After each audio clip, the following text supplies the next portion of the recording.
2 মাসেরও বেশি সময় পর 10 আগস্ট থেকে ফের চালু হয়েছে খোলা বাজারে সাশ্রয়ী মূল্যে পণ্য বিক্রি বা ট্রাক সেল। এ দফায় সারা দেশের 128টি পয়েন্টে বিক্রি হচ্ছে চিনি, ডাল, সয়াবিন তেল এই 3 পণ্য। টিসিবির প্রতিটি প্যাকেজে স্বল্প আয়ের মানুষের সাশ্রয় হচ্ছে 220 টাকা। অর্থনীতি বিশ্লেষকরা বলছেন, টিসিবির ট্রাক সেল সেবা বরাবরই শহর কেন্দ্রিক। প্রান্তিক মানুষের জন্য এই সেবা ছাড়িয়ে দেওয়ার আহ্বান বিশ্লেষকদের। ওয়ালটন এখন দেশের সীমানা পেরিয়ে পৌঁছে গিয়েছে 50টিরও বেশি দেশে। ওয়ালটন, ঘরে ঘরে বিশ্বজুড়ে। শিশুকে নিয়ে সাজেদা টিসিবি ট্রাক সেলের লাইনে। এই নবীন মা নিশ্চিত হতে চাইছেন লাইন থেকে যেন তিনি বাদ না যান। সিএনজি রেখে ঘন্টা পার করে লাইনে দাঁড়িয়ে মোহাম্মদ শামীম। বাজারে যখন মসুরের ডালে আগুন, তখন টিসিবি ট্রাকে একই ডাল অর্ধেকের কম দামে। ডালের বাইরে চিনি আর বোতলের সয়াবিন তেল, এই 3 পণ্য বিক্রি হচ্ছে ট্রাক সেল কর্মসূচিতে। 1 কেজি চিনি, 2 কেজি ডাল, 2 লিটার তেল। বাজার থেকে এই পরিমাণ পণ্যের স্বাভাবিক দাম 670 টাকা। সাধারণ মানুষ এমন লাইন থেকে এই 3 পণ্য কিনলে সাশ্রয় 220 টাকা। লাইনে তো গরম লাগে, পিচ্ছি অসুস্থ। 1 ঘন্টা 2 ঘন্টা যাই লাগে, মালটা উঠায় নিয়ে যাই।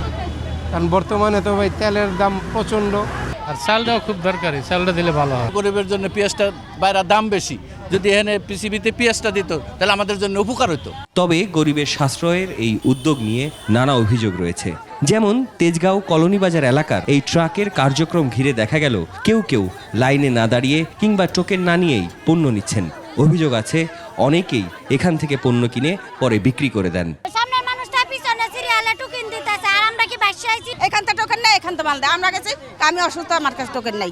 এটা যদি ফিঙ্গার সিস্টেমে করে তাহলে আমরা একবারে বেশি 2 বার নিতে পারবো না। আসে হোটেল আছে, হোটেলে বিক্রি করে। ওনার পাওয়ার যোগ্য কিন্তু 1 বার, কিন্তু উনি 3 বার 4 বারও নিয়ে যাচ্ছে। কেউ যদি প্যাডের দায়ে এই 450 টাকার মাল বাজারে নিয়ে 600 টাকা বিক্রি করে, তাতে আমাদের ডিলারেরও তো কোনো দায় না, এবং সাংবাদিকে তো পাহারা দিয়েও পারতো না।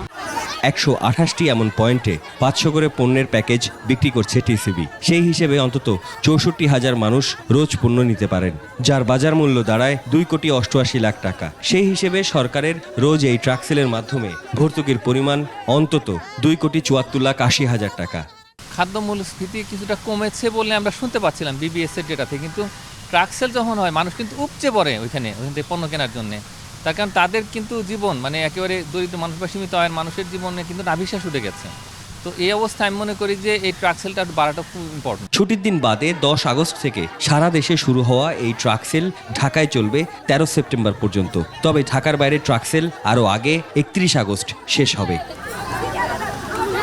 সাদাত হাবিবি, সেতু, 21 টেলিভিশন, ঢাকা।